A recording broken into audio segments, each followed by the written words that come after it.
debat itu semestinya bertujuan atau memiliki tujuan akhir untuk menarik simpati publik, gitu ya. Bukan mengundang sebaliknya antipati dari publik, gitu ya. Karena itu debat itu sebaiknya dimanfaatkan oleh setiap pasangan calon sebagai panggung untuk menarik simpati publik, bukan untuk gagah-gagahan atau pada akhirnya akan kontraproduktif terhadap elektoral pasangan calon sehingga menimbulkan antipati publik. Nah, jangan sampai apa yang disampaikan di panggung debat oleh pasangan calon, baik capres maupun cawapres, itu justru mengundang antipati publik, sinisme publik terhadap dia, gitu ya.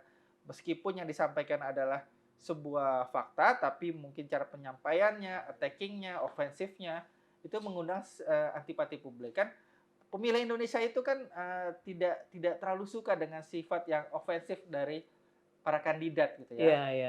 Lebih kepada sifat yang tidak mengundang antipati secara menyampaikan, kalaupun menyampaikan kritik, menyampaikan pandangan yang berbeda itu dengan secara tidak ofensif, tidak menyerang. Yang harus diperhatikan oleh terutama Anies Baswedan dan Ganjar Pranowo ketika melakukan attacking terhadap Prabowo Subianto gitu di panggung debat. Apakah cara attacking mereka itu cara yang elegan, disukai oleh publik, masyarakat ya? Tadi saya sampaikan di awal, apakah mengundang simpati atau antipati gitu. Itu yang menjadi penting. Ketika itu PDIP memenangkan pemilu legislatif tidak sampai 20%. Artinya kalau kita ingin katakan secara rata-rata ada 35% pemilih Pak Jokowi yang tidak memilih PDIP. Gitu ya. Nah, ini yang kemudian menjadi lumbung suara bagi Pak Prabowo sekarang gitu. Dengan segala dukungan tersirat ataupun tersurat yang disampaikan oleh Pak Jokowi terhadap Pak Prabowo, itu kan yang membuat 35% ini kemudian mengalir kepada Pak Prabowo. Kalau kita lihat memang kecenderungan adanya kompetisi yang ketat antara PDI Perjuangan dengan Gerindra itu sudah terekam di survei yang kami lakukan di bulan Desember, meskipun ketika itu secara statistik PDIP masih unggul gitu ya. Tapi jaraknya yang menipis dengan Gerindra itu juga indikasi bahwa ada potensi PDIP ini tidak berhasil mencatatkan hat-trick di 2024. Ada potensi ke arah itu. Iya, betul.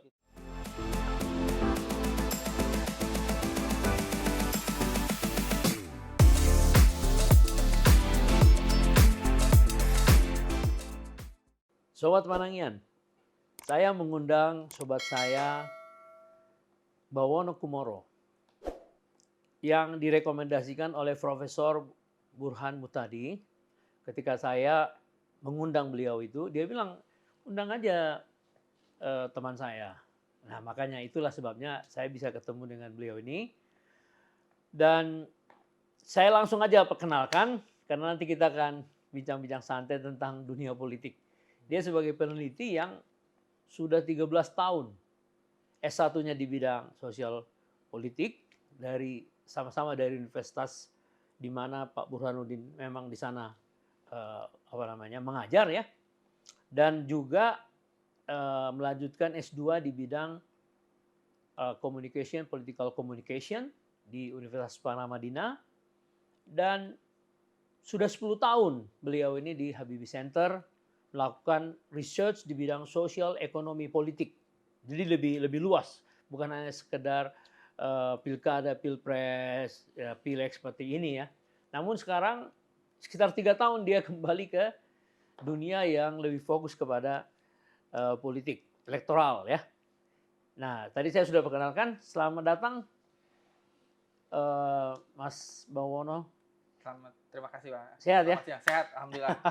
Anda saya lihat di berbagai kesempatan diwawancarai di televisi beberapa belakangan ini ya, tentang hasil research lembaga Anda sendiri kan, Indikator Politik Indonesia ya.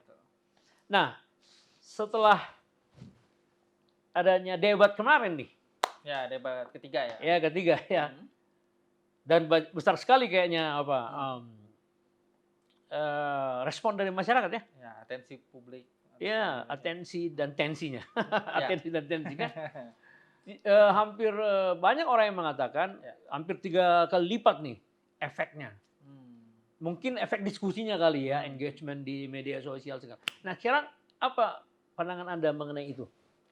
Ya, memang kalau kita lihat ya, debat ini kan debat ketiga. Betul. Atau debat kedua dari capres ya, antar capres. Gitu. Cawapres. Ini debat kedua. Oh iya, betul. Debat capres, kedua antar capres ya. Ya, betul. Ketika pasca debat cawapres lalu, Pak, kita pernah melakukan survei juga, survei telepon gitu ya. 2 hari setelah debat cawapres, betul. survei telepon. Ya. Yang juga kita untuk tujukan untuk melihat sejauh mana debat ini mempengaruhi dinamika elektoral antar pasangan calon. Ya. Apakah akan terjadi katakanlah volatilitas yang dukungan tinggi, yang tinggi, perubahan dukungan di setiap masing-masing pasangan calon atau tidak sama sekali atau minim dampaknya gitu ya. Ternyata yang kita temukan dari survei telepon yang kita lakukan 2 hari setelah debat cawapres lalu, di pertengahan Desember di tanggal 23 sampai 24, ternyata debat ini tidak memiliki efek yang besar atau efeknya minim terhadap dinamika elektoral capres dan cawapres atau pasangan calon. Tidak mengakibatkan terjadinya volatilitas, artinya perubahan dukungan secara besar-besaran, sehingga ada satu pasangan calon yang sangat tinggi, kemudian pasangan calon yang lain menurun drastis. Itu tidak terjadi. Tidak terjadi. Nah, itu kalau kita lihat kenapa bisa begitu, gitu ya.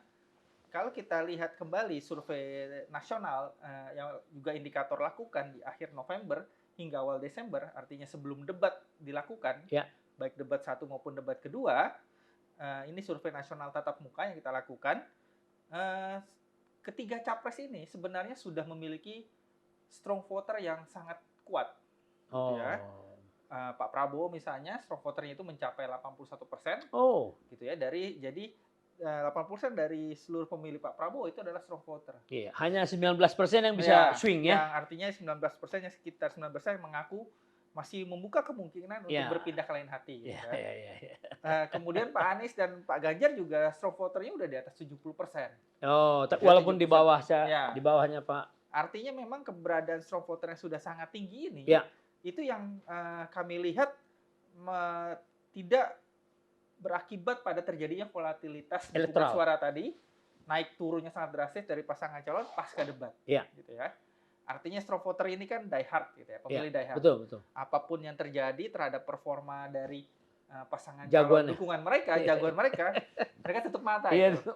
Baik buruknya itu performa tutup mata itu ya. Artinya itu yang mengakibatkan tidak terjadinya volatilitas dukungan tadi. Gitu ya. Dan memang kalau kita lihat di sepanjang sejarah pergelaran Pilpres langsung kita dari 2004 sampai sekarang, itu memang tidak pernah terjadi perubahan dukungannya sangat tinggi tadi akibat debat. Gitu ya. Baik di 2004, 2009, 2014. Gitu ya. 2009 misalnya Pak SBY itu juga sudah punya strong voter yang kuat gitu ya, sebelum debat, sebelum pasangan calon ditetapkan bahkan. Pak Jokowi juga demikian di 2014, 2019 gitu ya.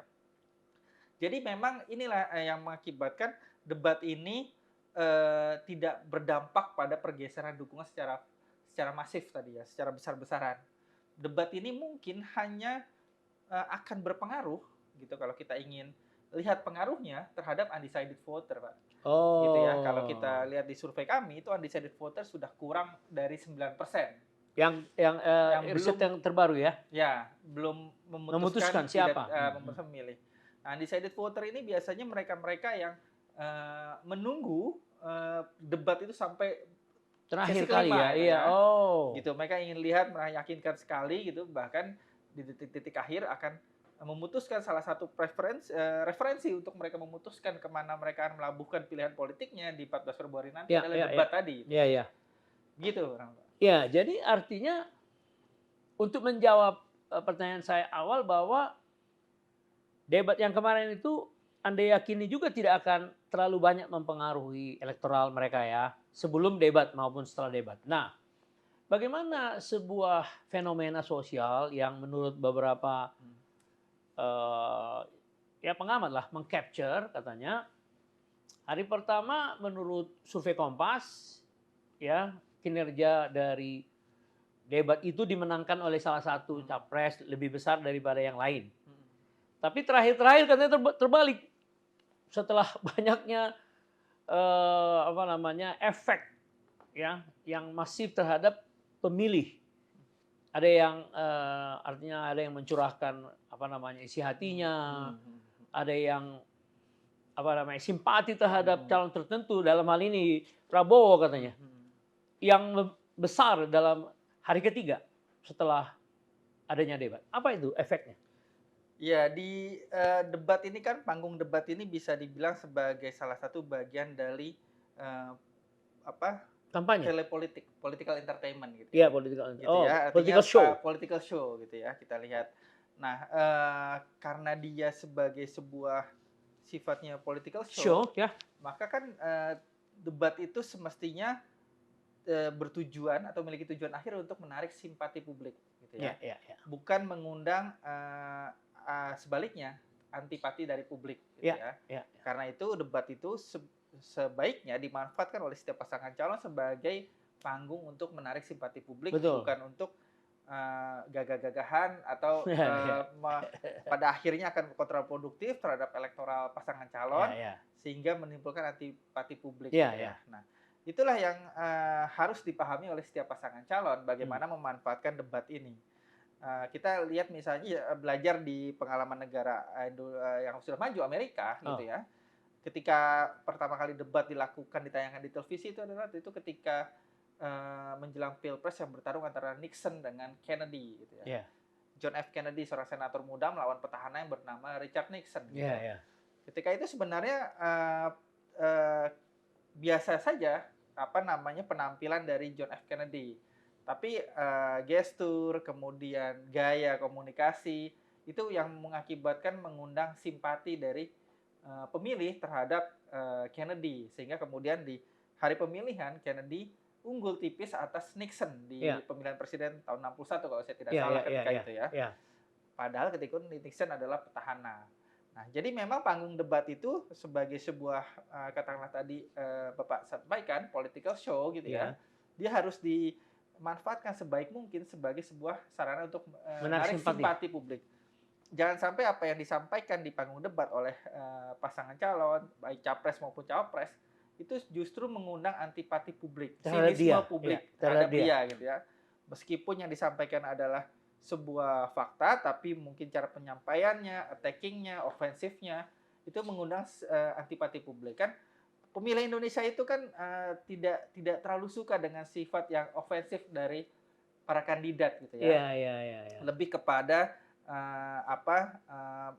sifat yang tidak mengundang antipati secara menyampaikan, kalaupun menyampaikan kritik, menyampaikan pandangan yang berbeda itu dengan secara tidak ofensif, tidak menyerang. Nah, itu kan betul. Karakteristik dari pemilih kita. Nah, itu yang jangan sampai kemudian tidak diperhatikan oleh pasangan calon, baik capres maupun cawapres. Sedikit tambahan bahwa saya baca dari hasil research yang dilakukan oleh LSI Denny JA juga mengatakan begitu. 60% dari pemirsa yang menonton debat itu tidak suka terhadap paslon yang menyerang, katanya gitu. Itu riset dia tahun 2009 gitu. Ya, memang itu juga kita temukan dalam survei yang kita lakukan gitu ya. Misalnya kalau di survei yang yang tadi dilakukan di pasca debat kedua tanggal 23 sampai 24 Desember, survei telepon yang kami lakukan, publik itu lebih memperhatikan pada gaya artikulasi, menyampaikan pendapat gitu ya. Karena itu di debat 1, waktu debat capres perdana itu Pak Anies dinilai lebih artikulatif ketimbang dua capres yang lain. Kemudian di debat kedua, debat cawapres, Mas Gibran Rakabuming Raka yang dinilai kemudian sangat artikulatif dibanding Caimin maupun Prof. Mahfud MD gitu ya. Jadi publik memang lebih menaruh atensi, perhatian pada hal komunikasi dan artikulasi gitu ya. Karena publik ini kan mungkin tidak punya waktu yang banyak atau agak segan membaca visi misi, dokumen visi misi yang sangat tebal, detail. Jadi debat itu diinginkan oleh publik sebagai sarana bagi pasangan calon untuk bisa mengelaborasi secara kompak secara padat, ringkas, dokumen visi misi yang tebal itu dalam berbagai bidang disampaikan dalam waktu yang sangat terbatas, 5 menit gitu ya. Nah, artikulasi itu yang kemudian menjadi perhatian dari publik. Jadi bukan soal menyerang terhadap pasangan calon secara terbuka, ofensif secara terbuka yang dicari oleh publik melalui debat, tapi bagaimana visi misi yang berhalaman itu, berpuluh-puluh halaman dalam dokumen itu, dokumen setiap pasangan calon itu bisa diartikulasikan dalam waktu yang 5 menit. Nah, gitu. Nah, jadi ada orang mengatakan emang tadinya bahannya mengenai pertahanan menjadi pertanahan katanya. Ada orang yang bilang begitu, ya. Jadi artinya apa? Sampai presiden juga memberikan komen kan terhadap ya kurang mendidik lah, kurang lebih gitu ya. Karena political show-nya itu lebih banyak show serang, ya kan? Nah, menurut Mas Bawono kira-kira punya efek elektoral nggak itu pada yang memberikan pernyataan, yang melakukan attacking, sebaliknya terhadap yang di-attack? Ya, kalau kita lihat debat, terutama yang terakhir kemarin, debat ketiga, ini kan kalau kita ibaratkan sebagai sebuah pertandingan sepak bola, gitu ya. Pak Anies, Pak Ganjar ini memakai strategi ofensif. Pak Prabowo itu strategi cenderung defensif gitu ya. Biasanya dalam sebuah pertandingan sepak bola, tim yang memakai strategi ofensif keluar menyerang secara total, itu kan adalah tim yang sedang tertinggal. Gitu ya. Kalau kita misalnya ada sepak bola dua leg gitu ya. Ada sepak bola suka ada pertandingan home and away gitu ya. Misalnya di leg pertama dia tertinggal, dia harus defisit gol. Kemudian dia kan di pertandingan berikutnya harus memakai strategi dari menit pertama udah langsung menyerang. Nah, itu kita bisa analogikan dalam debat ketiga kemarin. Pak Prabowo sebagai capres yang elektabilitasnya tinggi menurut hampir semua lembaga survei kredibel gitu ya. Itu mendapat serangan dari sejak menit awal oleh Anies Baswedan dan Ganjar Pranowo sebagai capres yang secara elektoral tertinggal gitu. Nah, memang itu yang saya lihat analoginya gitu. Karena dari detik pertama Pak Anies terutama bagaimana caranya membuat membuat pemilih dari Pak Prabowo itu bisa berpindah kepada dia gitu. Itu tujuannya. Karena kan kita tahu pemilih Pak Anies ini kan basis awal pemilih Pak Anies adalah mereka-mereka yang juga kecewa dengan bergabungnya Pak Prabowo dengan Pak Jokowi. Pak Prabowo itu kan dulu dipandang sebagai sebuah simbol oposisi bagi pemerintah Pak Jokowi. Kemudian 2019 Pak Prabowo bergabung sebagai Menteri Pertahanan, tentu ada pemilih yang kecewa dari Pak Prabowo. Ini yang kemudian lari kepada Anies Baswedan dan menjadikan Anies Baswedan sebagai simbol oposisi baru gitu. Terhadap pemerintahan Pak Jokowi. Nah, ini basis awal pemilih Anies Baswedan. Dan itu kita temukan di survei bahwa di samping adanya pemilih baru yang datang kepada Pak Prabowo, yaitu dari pemilih-pemilih Pak Jokowi di 2019 lalu, pemilih-pemilih Pak Prabowo di 2019 juga banyak yang migrasi atau katakanlah bocor gitu ya kepada Anies Baswedan gitu. Nah, oleh karena itu dapat dipahami kenapa di detik-detik di menit-menit awal Anies Baswedan itu langsung ofensif terhadap Pak Prabowo. Jadi memang tujuannya adalah untuk semakin menarik pemilih-pemilih Pak Prabowo agar lari ke Anies Baswedan gitu.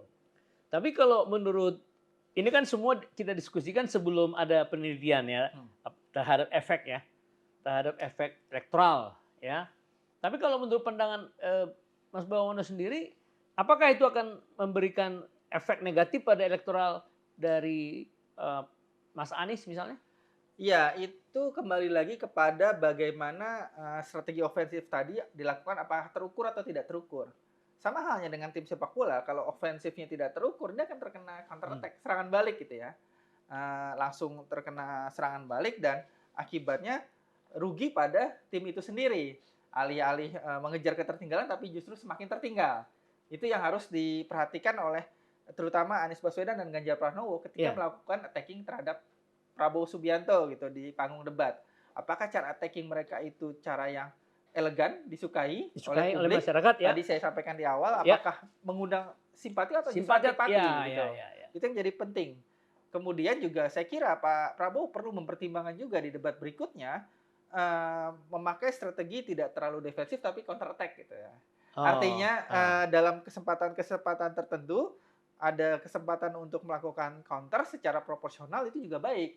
Artinya membuat kemudian pemilih Pak Prabowo yang mulai bimbang karena sikap ofensif dari Anies Baswedan tadi itu bisa dijaga dengan baik gitu. Saya kira itu yang perlu dipertimbangkan oleh Pak Prabowo misalnya di debat Capres berikutnya. Ya, itu satu input yang menarik ya. Nah, kemudian di sini ada hasil kerjasama dari Indikator Politik Indonesia dengan Liputan 6 ya. Bahwa dia ada tren simulasi 3 pasangan nama. Nah, Profesor Mutadi mengatakan 1,5 bulan ini elektabilitas dari suara Prabowo Gibran itu stagnan di antara 46.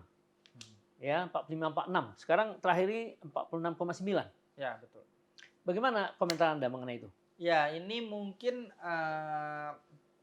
kalau pasangan 02 seperti yang mereka sampaikan ingin diselesaikan dalam satu putaran, tentu ini masih sebuah pekerjaan yang tidak mudah gitu ya.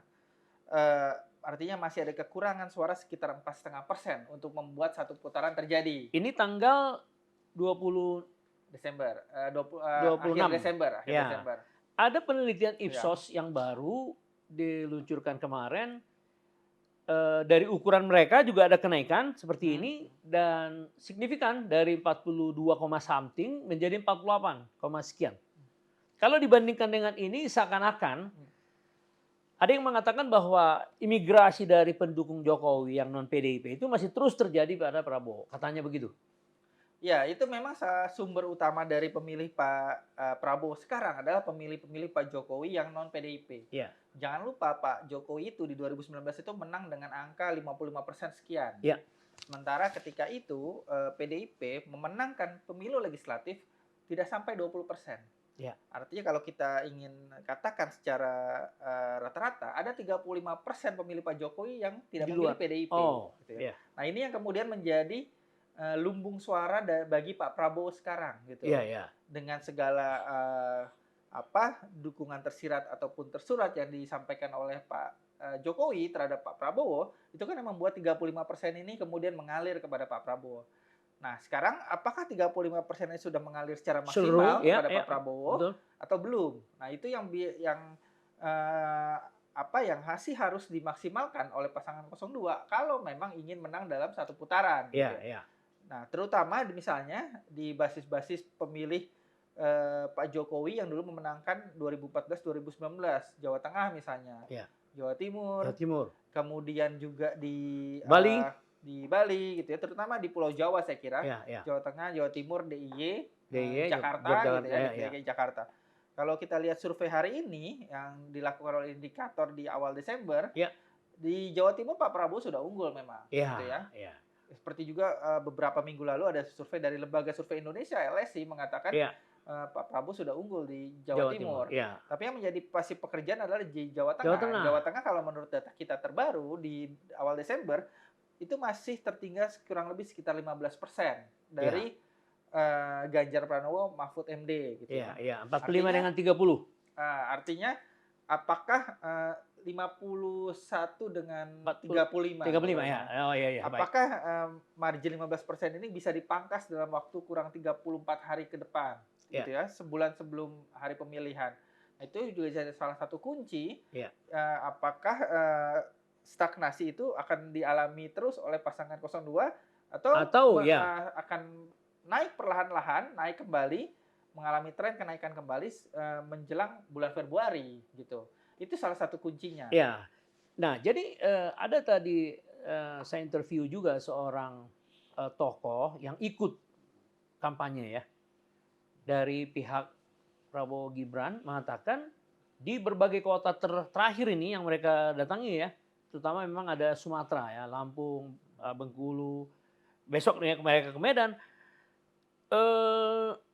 respon dari publik yang diperkirakan hanya ya karena panitianya kan sudah ada ini sekian, itu membludak dan mereka banyak mengatakan itu efek, itu orang daerah mengatakan efek dari debat kemarin. Artinya munculnya simpati tambahan terhadap 02. Nah, sementara kan Anda bilang bahwa Jawa Tengah paling tidak mengimbangi lah. Tidak perlu harus 50. Sekarang 3551, ya kalau bisa 45, ini kan juga tidak akan menurun juga kan. Jadi seimbang saja sudah bagus katanya. Gimana menurut pendapat Anda? Ya itu memang kuncinya ya. Memang kuncinya apakah dalam 1 bulan ke depan itu bisa tercapai, dilakukan oleh pasangan 02 dengan mesin-mesin politiknya, partai-partai pendukung koalisi di pasangan 02 gitu ya, dan relawan-relawan dan sebagainya. Itu yang akan menentukan saya kira apakah Pilpres ini akan selesai 1 putaran atau berlanjut ke putaran kedua gitu. Tentu kalau misalnya ada kenaikan elektoral di pasangan 02, tentu ada penurunan elektoral di pasangan yang lain. Dalam hal ini tentu yang paling terdampak adalah pasangan Ganjar Mahfud. Kenapa? Karena basis pemilih Ganjar Mahfud, dia pemilih pasangan 03 itu kan sebenarnya juga mengandalkan pemilih Pak Jokowi di 2019. Berasal dari gitu ya. Kolam suara yang sama ya. Betul. Pemilih Pak Jokowi yang PDIP memang masih dominan lari ke pasangan 03. Betul. Tapi pemilih Pak Jokowi yang non PDIP ini kan yang masih banyak mengalir ke pasangan 02 dan belum berhenti. Sebelum ada paket Prabowo Gibran, pemilih Pak Jokowi di luar PDIP itu masih lari ke Ganjar Pranowo. Tapi ketika ada paket Prabowo Gibran, membuat pemilih Pak Jokowi non PDIP lari ke pasangan 02. Nah, ini menjelaskan kenapa kemudian Ganjar Mahfud saat ini elektoralnya, kalau kita lihat data-data survei itu mirip dengan elektabilitas dari PDIP sendiri. Di sekitaran 20%, 22%. Jadi memang ini pekerjaan dari Ganjar Mahfud adalah bagaimana mencegah pemilih Pak Jokowi di 2 pemilihan presiden terdahulu yang di luar PDIP semakin lari ke 02. Nah, itu. Sebaliknya bagi pasangan 02, Pak Prabowo dengan Mas Gibran, adalah menarik sebanyak mungkin pemilih Pak Jokowi di luar PDIP gitu. Jadi ini yang akan menentukan konstelasi 1 bulan ke depan, saya kira apakah Pilpres ini 1 putaran atau 2 putaran. Tapi kalau dikatakan banyak orang, peneliti juga ya, 1 putaran itu relatif akan sama dengan 2 putaran. Makanya dia bilang 50-50. Sementara ada yang bilang 70-30 dan 60-40. Kalau menurut Mas Bawono berapa probabilitasnya? Kalau kita lihat data survei yang kami lakukan, indikator, saya tidak ingin menutup kemungkinan apakah ini 1 putaran, 2 putaran. Dua-duanya masih sangat mungkin terjadi ya. Masih sangat 50-50 gitu ya, masih mungkin terjadi. Sebulan 30 hari ke depan itu bukan waktu yang pendek, tapi juga bukan waktu yang panjang. Bagi pasangan 02 itu bukan waktu yang panjang untuk mencapai 50% plus 1, tapi bagi pasangan 01 dan 03 itu bukan waktu yang mudah juga untuk membuat Pilpres ini tidak selesai dalam 1 putaran gitu. Tetapi sorry saya potong. Tapi tetap bahwa yang memang jadi sasaran adalah undecided voters. Yang kurang lebih 9%. Nah, undecided voter ini yang juga salah satu kunci bagaimana Pilpres ini akan endingnya seperti apa, 1 putaran atau 2 putaran. Tentu 9% ini, undecided yang kurang dari 9% ini, tentu tidak akan secara total mengarah pada 1 pasangan calon saja. Pasti. Tentu dia akan terbagi secara proporsional, bisa ke 3 pasangan calon atau 2 pasangan calon. Nah, kalau 9% ini sebagian besar bisa ditarik oleh Prabowo Gibran, tentu peluang untuk menang 1 putaran besar. Karena kekurangannya kan sekitar 4,5% untuk mencapai 50% plus 1. Tapi kalau tidak sampai setengah. Kalau menurut angka Anda, 46,9 itu hanya 3,5. Tapi kalau tidak sampai sejumlah itu ditarik oleh pasangan 02 dari undecided voter, maka Pilpres ini bisa berujung putaran kedua. Gitu. Jadi kuncinya memang salah satunya adalah di undecided voter ini. Selain juga bagaimana memaksimalkan pemilih Pak Jokowi di 2019 lalu untuk semakin memilih pasangan Prabowo Gibran. Itu kunci dari pasangan 02 kalau ingin Pilpres ini diselesaikan dalam 1 putaran. Itulah sebabnya dari Pak Prabowo sendiri seringkali dia kan tidak pernah mau lepas dari hubungannya dia dengan Pak Jokowi. Ya, ketika dia membuat suatu orasi, ya begitu berhadapan dengan kata-kata pemerintahan dan pembangunan selalu dikaitkan dengan kinerja dari Pak Jokowi yang menjadi lanjutan yang akan dibuat sama beliau itu kan. Gimana menurut Anda itu? Ya memang ini kan kalau kita lihat 10 tahun terakhir ini ya, pemilih kita ini kan terbagi dalam dua ceruk pemilih. Satu pemilih yang pro Jokowi, satu yang anti Jokowi. Di 2 pilpres terakhir representasi dari anti Jokowi itu adalah Pak Prabowo gitu kan.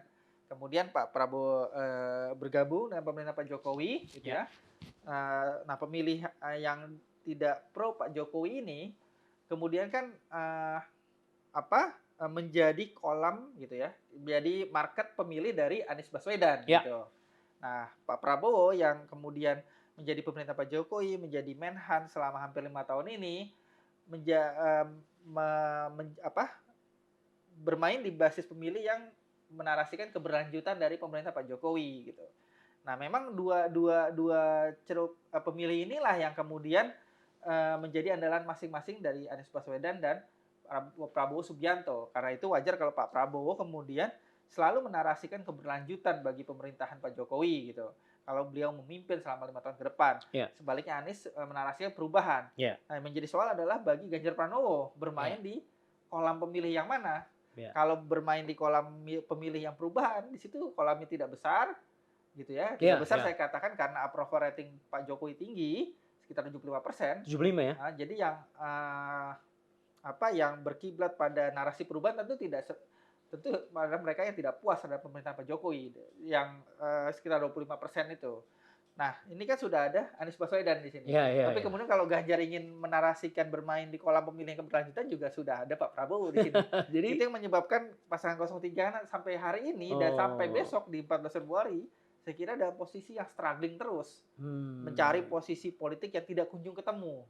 Perubahan keberlanjutan atau perubahan dan sekaligus berlanjutan, bingung juga kan gitu. Jadi artinya short conclusion, walaupun Anda bilang bahwa 01 selalu terbatas jumlah suaranya, kolamnya, sementara 03 tadi agak terjepit ya kan ya. Jadi ada kemungkinan 01 lah yang akan misalnya itu harus tidak jadi satu putaran menjadi 2 putaran, 02 yang paling potensial. 01 yang paling potensial dengan 02. Iya, kalau kita lihat data survei memang ada tren penurunan itu di 03, tren kenaikan itu di pasangan 01 walaupun perlahan-lahan gitu. Sehingga kemudian sekarang sudah pada sampai ketemu di satu titik. Menurut survei kita terakhir dan sudah dilampaui meskipun selisihnya antara 01 dan 03 masih dalam margin of error gitu ya. Jadi kalau Pilpres ini berlangsung 2 putaran, maka merujuk data survei per hari ini adalah 02 dan 01 kemungkinan yang akan menjadi lawan tanding bagi pasangan 02 di putaran kedua nanti. Nah, karena itu paket Prabowo Gibran ini memang sedari awal kita sampaikan bahwa ini adalah paket yang merugikan Ganjar Pranowo Mahfud MD, tapi menguntungkan Anies Baswedan Muhaimin Iskandar. Gitu. Oh gitu ya. Nah, kembali ke undecided yang 9%. Kalau secara distribusi normal kan teorinya kan yang besar mendapat besar secara proporsional. Yang kecil mendapat kecil secara proporsional. Karena 46,9 hanya membutuhkan 3,1 sebenarnya. Nah, dari 9% itu berarti 02 harus mengamankan 3,1 dong? Iya, tentu sekitar 3,1 sampai 4% kalau amannya, mau amannya. Iya. Mencapai 50% plus 1. Tapi jangan lupa juga ada kemungkinan juga undecided voter ini pada ujungnya pada hari pemilihan tidak akan memilih gitu. Bisa aja mereka dia nggak datang ke TPS. Tidak datang ke TPS atau kemudian tidak teryakinkan oleh satu pasangan calon manapun. Akhirnya suaranya jadi golput gitu ya. Karena undecided voter ini kan kalau kita lihat profilnya itu kan pemilih-pemilih kritis gitu ya. Juga adalah pemilih-pemilih pemula misalnya. Gitu ya. Jadi ada kemungkinan mereka akhirnya berujung tidak memberikan suaranya gitu. Nah, itu juga yang harus dihitung oleh setiap pasangan calon. Jadi hilang suara itu ya. Jadi hilang. Gitu. Itu harus diperhitungkan oleh setiap pasangan calon. Jadi berhitungnya tidak undecided voter ini lari ke 01, 02, 03, tapi ini bisa juga berujung pada tidak memilih gitu. Ya, tetapi secara teori statistik berapapun yang hilang dari 9 itu secara statistik secara akan terdistribusi secara normal dong harusnya, sisa yang melakukan pengambilan keputusan itu ya? Ya bisa juga demikian, tapi bisa juga ada faktor-faktor lain menurut saya. Artinya, debat tadi Oh iya, iya mempengaruhi iya gitu iya ya. iya iya iya. Debat tadi mempengaruhi juga kerja-kerja politik di lapangan. Iya iya iya. Juga kemudian apakah ada blunder yang dilakukan oleh salah satu pasangan calon di Iya. sisa 30 hari ke depan itu juga menentukan. Iya. Blunder itu misalnya ada ya blunder ucapan yang fatal gitu ya. Kalau kita, flashback hampir 1 tahun lalu gitu ya, blunder itu yang sangat, berdampak secara elektoral itu ketika, seorang Ganjar Pranowo menolak kedatangan timnas Israel di Iya gelaran iya FIFA iya. World Cup, U20 Under 20 gitu ya.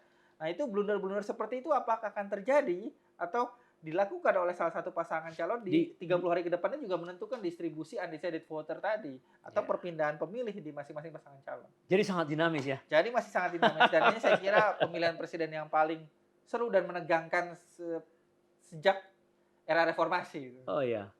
Nah, kembali ke soal, elektabilitas partai. Tadi Anda mengatakan bahwa, PDIP sudah didekati oleh Gerindra. Dalam, survei Anda kan udah kelihatan udah hampir margin of error, 19-19 kan. Ipsos kemarin mengeluarkan sebuah kejutan kalau menurut saya. Dia mengeluarkan, Gerindra 27. Pada saat yang sama, PDIP cuma 21. Sekaligus membuat sebuah, dugaan bahwa ada dinamika dari Ipsos yang karena dilakukan awal Januari, sementara Anda lakukan di di akhir Desember. Ya, kurang lebih gitu. Dengan angka yang ya korelatif ya kan. Jadi, bahwa itu membuktikan secara umum terjadi pergeseran yang belum berhenti. Karena waktu Ipsos mengeluarkan sebelumnya, waktu November jauh. Dia masih bahkan PDB masih di atas. Hampir mirip dengan Anda punya survei. Nah, ini yang saya heran tuh 27 dengan 21.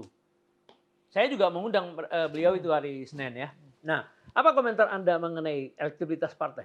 Iya, kalau kita lihat memang kecenderungan adanya kompetisi yang ketat antara PDI Perjuangan dengan Gerindra itu sudah terekam di survei yang kami lakukan di bulan Desember, meskipun ketika itu secara statistik PDIP masih unggul gitu ya. Ya. Tapi jaraknya yang menipis dengan Gerindra itu juga indikasi bahwa ada potensi PDIP ini tidak berhasil mencatatkan hat-trick di 2024 apa. Ada potensi ke arah itu. Iya, betul. Gitu ya. Karena itu pekerjaan bagi PDI Perjuangan saya kira akan menjadi cukup tambah berat ya. Artinya di gelaran Pilpres harus memenangkan Ganjar Pranowo, Mahfud MD, atau paling tidak meloloskan pasangan ini ke putaran kedua kalau terjadi 2 putaran. Tapi di saat bersamaan juga harus mencurahkan konsentrasi dan kerja-kerja politiknya untuk mencetak rekor baru sebagai satu-satunya partai yang mampu hat-trick di 3 gelaran pemilihan legislatif. Ya. Gitu. Ini kan ingin dicapai juga oleh PDIP. Ya. Kalau PDI Perjuangan bisa hat-trick, menang 2014, 2019, 2024, saya kira dalam 2 atau 3 kali gelaran pemilu legislatif ke depan itu belum tentu ada partai yang mampu menyaingi. Ya. Gitu ya. Belum tentu ada partai yang mampu hat-trick juga dalam 2-3 pemilu ke depan. Nah ini kan tentu sebuah gengsi politik sendiri kalau PDIP bisa mencapai hat-trick tersebut, membukukan hat-trick tersebut. Nah saya kira inilah yang menjadi tantangan bagi PDIP di H-30 ini. Mana yang akan diprioritaskan? Meloloskan Ganjar Mahfud ke putaran kedua, kalau Pilpres plus 2 putaran, atau menjaga peluang hat-trick di pemilihan legislatif 2024. Atau dua-duanya menjadi prioritas. Nah, saya kira itu yang menjadi PR yang tidak mudah, sangat tidak mudah bagi PDI Perjuangan. Baru-baru ini iklan dari PDIP tidak menampilkan sama sekali di situ presidennya. Hanya menampilkan 2 tokoh, Bu Puan sama Bu Mega. Ada yang mengatakan memang mereka sudah fokus pada legislatif. Ya bisa juga begitu, bisa juga memang ada tafsir-tafsir seperti itu ya. Memang pemilih PDIP ini kan kita harus akui ada pemilih yang sangat loyal gitu ya. Partai kader yang sudah teruji puluhan tahun, usianya sekarang udah 51 tahun dan pemilihnya sangat loyal gitu ya. Dan pemilih yang loyal ini kan diikat oleh pada satu ketokohan garis biru Soekarno gitu ya. yang direpresentasikan oleh kepemimpinan Ibu Mega yang karismatik dan tegas dan sebagainya gitu ya. Kemudian ada anak ideologis sekalian biologis beliau, Mbak Puan gitu ya. Jadi memang mungkin dengan menampilkan dua figur ini, dua tokoh nasional ini untuk menjaga ikatan pemilih soliditas PDIP tersebut tetap terjaga hingga 14 Februari 2024 gitu. Jadi karena tadi disampaikan sekali lagi, penting bagi PDIP untuk mencetak rekor hat-trick tersebut. Kalau nggak di dua, salah satu lah. Kenapa? Kalau nggak di dua ini, salah satu aja perhelatan. Kalau nggak Ya, pilpres. itu kembali kepada PDIP sendiri, berpulang pada PDIP sendiri. Ya, ada yang menduga begitu. Ada yang menduga begitu. Atau karena dua-duanya masih menjadi prioritas atau sudah salah satu saja. Gitu. Ada yang menduga salah satu prioritasnya adalah pileg. Tetapi yang lebih sensitif lagi, ketika ulang tahun ke-51 diadakan dengan sangat sederhana, seperti kurang energi, dianggap orang ya. Dibandingkan dengan ulang tahun ke-50 perayaannya hanya mengundang 51 orang dan Pak Jokowi tidak diundang. Banyak orang menganggap itu fatal. Iya, memang harus diakui hubungan antara relasi PDI Perjuangan dan Pak Jokowi dalam kurang lebih 4-5 bulan terakhir ini kan kurang mulus gitu ya. Meskipun sebenarnya sejak pertama kali Pak Jokowi menjabat, hubungan Pak Jokowi dengan PDIP itu juga ada dinamika naik turun, pasang surut dalam hal misalnya pemilihan pejabat-pejabat kunci di pemerintahan itu kan juga ada dinamika sendiri ya antara PDIP Perjuangan dengan Pak Jokowi gitu ya, pasang surutnya. Tapi kan selalu ada cara untuk mengobati pasang surut tersebut. Ya. Tapi kali ini sepertinya obatnya belum ketemu gitu.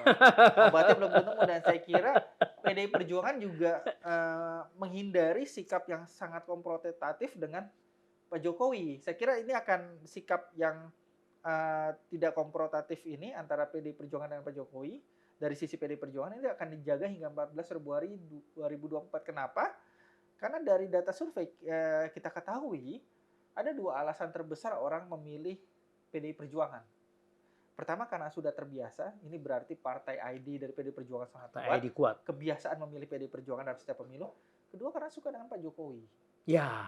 Jadi kalau misalnya dari sisi PDI Perjuangan menunjukkan sikap yang konfrontatif yang seperti sempat ditunjukkan oleh beberapa elit PDI Perjuangan ketika awal-awal Gibran menjadi running mate dari Pak Prabowo, itu kemudian kalau dilanjutkan itu tentu merugikan PDI Perjuangan sendiri. Karena itu kemudian dipahami sekarang agak cenderung soft. Artinya kritik-kritik PDI Perjuangan terhadap kritik-kritik PDI Perjuangan terhadap Jokowi cenderung soft dan menghindari sikap yang reaksioner, konfrontatif gitu ya, atau menyerang secara terbuka. Karena itu tadi alasan kedua dari pemilih PDI Perjuangan, alasan kedua terbesar adalah suka dengan Pak Jokowi gitu ya. Jadi Pak Jokowi ini juga punya kontribusi elektoral yang tidak sedikit, tidak kecil terhadap PDI Perjuangan. Gitu. Ya, jadi itulah yang menjadi isu belakangan ini. Pertama iklan tanpa ada simbol presiden di sana, gambar, kemudian juga Pak Jokowi tidak diundang, jadi dianggap ini blunder dari PDIP sendiri. Ketika wartawan menanyakan gimana Pak ulang tahun, ya saya belum ada undangan, ini belum berangkat nih, ya kan? Dan kemudian Gibran, Solo bukan Gibran. Jadi dianggap ini adalah reaksi-reaksi yang memisahkan dirinya, PDIP memisahkan dirinya secara ditangkap massa terhadap keberadaan Pak Jokowi.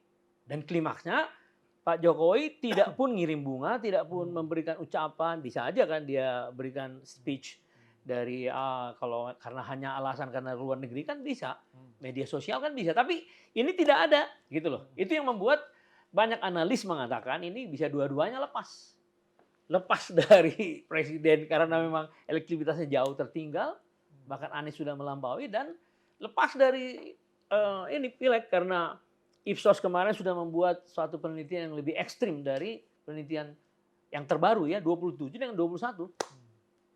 Iya, memang itu sekali lagi akan menjadi tantangan bagi PDI Perjuangan di 30 hari ya. Depan. Mana yang menjadi prioritas, pemilihan legislatif atau pemilihan presiden, atau dua-duanya jadi prioritas, atau sudah memilih salah satu gitu ya. Karena memang di pemilihan legislatif mendatang harus diakui ancaman terbesar PDI Perjuangan adalah Partai Gerindra. Karena Partai Gerindra di pemilu kali ini nampaknya akan sangat menuai efek ekor jas dari pencalonan Pak Prabowo gitu ya. kalau kita lihat dinamika di internal Partai Gerindra ini seperti dinamika Partai Demokrat di 2009. Ketika ketika itu Pak SBY sangat digandrungi oleh pemilih, memperoleh dukungan elektabilitas tinggi, Demokrat juga memperoleh efek ekor jas meskipun ketika itu pemilu presiden dan pemilihan legislatif tidak dilakukan bersamaan. Tapi kita ingat di pemilihan legislatif 2009 itu Demokrat sampai 20%. Gitu. Ya, 21 ya. Hampir 21%. Nah, ini juga yang nampaknya mungkin terbuka akan juga dibukukan oleh Partai Gerindra melalui pencalonan Pak Prabowo. Jadi memang ada keselarasan antara elektabilitas Pak Prabowo yang menanjak gitu ya selama bulan terakhir dengan elektabilitas Partai Gerindra gitu. Nah, ini memang konsekuensi dari pemilihan presiden dan pemilihan legislatif dilakukan bersamaan. Bagi partai yang berhasil atau punya kader sebagai salah satu kontestan di pemilihan presiden, tentu dia akan potensial memperoleh efek ekor jas tadi. Gitu. Ini yang kemudian harus diwaspadai oleh Partai PDIP. Ya. Nah, berarti ada 30 hari waktu yang kalau memang dilakukan survei, sebelum 30 hari itu kan gejalanya akan kelihatan ya. Pertama, apakah migrasi dari suara Pak Jokowi itu masih terus masuk ke 02? Yang kedua, apakah suara PDIP itu dari legislatifnya itu akan terus bisa ditahan untuk tidak dilampaui oleh Gerindra? Yang ketiga, apakah nanti ya PDIP bisa memasuki putaran 2 misalnya terjadi ya? Jadi 30 hari lagi. Nah, survei yang akan dilakukan in between 30 hari dari sekarang itu kapan? Ya, saya kira lembaga-lembaga survei dalam hingga nanti menjelang minggu tenang di 10 Februari masih akan terus melakukan survei, merilis survei ya untuk melihat dinamika terbaru di menjelang hari pemilihannya semakin dekat gitu ya. Dan juga di hari pemilihan saya kira lembaga-lembaga survei akan melakukan quick count gitu. Quick count untuk melihat bagaimana secara cepat hasil pemilu di hari yang sama baik pemilu legislatif maupun pemilihan presiden. Nah, saya kira penting untuk melihat nanti hasil temuan-temuan survei terbaru di kurang dari 30 hari, kurang dari 20 hari menjelang hari pemilihan berlangsung. Meskipun sekali lagi harus kita pahami bahwa survei itu adalah gambaran hari itu ketika survei dilakukan. Tapi paling tidak dia bisa menjadi indikasi bagi berlangsungnya gelaran elektoral, gelaran pemilu yang akan terjadi berlangsung beberapa hari mendatang. Gitu. Nah, kalau indikator sendiri kapan mau mengeluarkan survei terbarunya? Kita tentu dalam waktu yang juga tidak akan terlalu lama, dalam beberapa minggu ini akan merilis temuan survei terbaru kami, survei tatap muka secara nasional. Kira-kira kapan itu? Kurang lebih? Mungkin 1 minggu ke depan atau tidak lebih dari bulan Januari ini. Oh, tidak sampai akhir bulan Januari ya. Nah, kita sangat menunggu itu. Ya. Karena 30 hari Anda ini sangat penuh misteri kan? Ya, memang penuh misteri. Tetapi sudah kelihatan sebenarnya trennya. Sudah kelihatan tidak banyak yang bisa dilakukan. Kalau dilihat dari perubahan, bisa saja kan, seperti debat, itu bisa mempengaruhi ya. Tapi hal yang bisa dilakukan juga tidak akan terlalu banyak. Ya, memang karena tadi strong voter masing-masing capresnya sudah sangat kuat. Ya, jadi ini hanya bertarung untuk mendapatkan 9%. Membagi 9%. Ya, meyakinkan orang yang belum punya keyakinan untuk memilih mana. Ya. Jadi mengisi iman orang yang masih kosong. Jadi tidak lagi berkhotbah di depan orang yang sudah beriman. Gitu. Ya, jadi orang-orang yang inilah kloter terakhir ya, yang belum mendapatkan keyakinan ya, harus diyakinkan. Tapi karena 9% jumlahnya menarik memang. Ya. Menarik. 3,1 aja dibutuhkan 02 untuk menjadi satu putaran. Jadi kalau ada orang yang bilang potensi ya masuk akal. Ya itu karena itu kita tidak ingin menutup kemungkinan. Kita tidak ingin menutup kemungkinan bahwa satu putaran tidak terjadi, tapi kita juga tidak ingin menutup kemungkinan 2 putaran masih mungkin terjadi. Ya. Walaupun ada orang mengatakan secara umum satu putaran lebih baik dari 2 putaran. Menurut orang-orang yang bersifat pragmatis, misalnya pengusaha gitu. Beberapa kali saya tanya pengusaha di sini. Pengusaha properti katanya, kalau begitu diumumkan 4 April, nanti habis Lebaran itu properti akan naik. Contohnya, dilihat dari sudut pandang kepentingan dia. Ya memang itu dari perspektif bisnis person ya, pelaku bisnis gitu ya. Juga dari perspektif misalnya ada isu penghematan APBN dan sebagainya gitu ya. Memang dari sisi itu tentu ada saja yang perspektif mengapa satu putaran lebih Dan baik wajar, gitu. wajar itu, wajar. Ya, saya kira itu bisa saya kira itu adalah justifikasi biasa lempar oleh orang yang menginginkan satu putaran terjadi. Ketika kita masih ingat di 2009 itu juga ada kampanye satu putaran ketika hasil pemilu hasil survei menunjukkan Pak SB Budiono itu sudah tinggi elektabilitas. Saya kira itu Oh ya. juga Jadi ada hanya kampanye pengulangan satu aja ini putaran. ya. Hanya pengulangan aja ya. Ya, jadi memang ya ini bagian dari narasi dinamika kampanye Iya, gitu iya, ya. iya, iya. Dan kalau ditanya pada media, mungkin media lebih suka 2 putaran. Kan jasa. Kemudian para jasa surveyor mungkin juga secara tidak ya kalau disuruh pilih 2 putaran lebih bagus. Terus dari political show kan lebih banyak nih. Iya. Dari Gelaran media. dari media. Coverage media itu ya. Iya, jasa-jasa yang related lah terhadap perhelatan ini. Pengadaan kaos, event organizer. Ya memang artinya itu ada satu sisi yang sangat diuntungkan dengan satu putaran, tapi juga ada sisi yang lain, pelaku bisnis tadi percetakan semuanya media yang diuntungkan juga kalau bisanya ini terus 2 putaran. Iya, makanya jadi lebih baik kita tunggu 30 hari lagi. Betul.